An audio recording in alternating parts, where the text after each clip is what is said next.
Mr. Chong. Mr. Chair, full Parliament, with its full power, sat through 2 world wars, previous pandemics, and the October crisis in 1970. The government of those days did not seek the suspension of this House. The government is not only failing to defend democracy here, but also abroad. It can't utter the word Taiwan. It is failing to be strong and clear on Hong Kong. And while the situation today is not of that of decades past, it is clear that Canada in the past has stood for the rights of people in Hong Kong.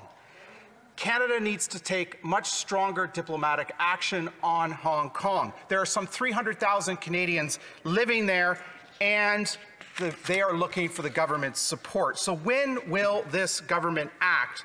When will it threaten economic sanctions like the U.S. administration has? When will it provide asylum and a clear path to citizenship like the UK government has? When will it speak up against the Communist Party of China's United Front workers operating here in this country? When will it do like Australia did in calling for an international investigation of COVID-19 and organize an international coalition of like-minded democracies to defend Hong Kongers and the violation of the Sino-British Treaty? The Honourable Minister. Mr. Speaker, I'd like to thank the member for this very important question.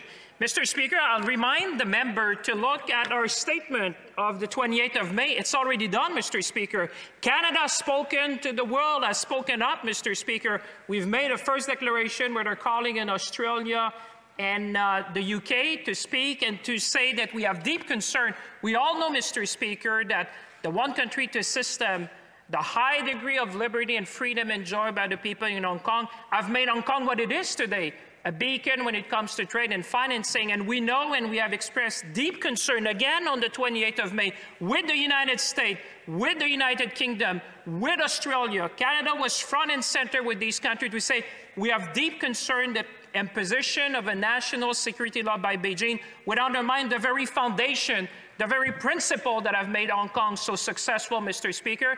And we have said at that time that we, with our international partners, will look at the implication and the ramifications that this may have on our arrangements. And Mr. Speaker, I've called on a meeting of our Five Eyes tonight. I will be chairing a meeting of our Five Eyes with the Foreign Minister. We will be discussing, we'll continue to raise our voice, stand up for the people of Hong Kong, and we will do it with our allies, Mr. Speaker.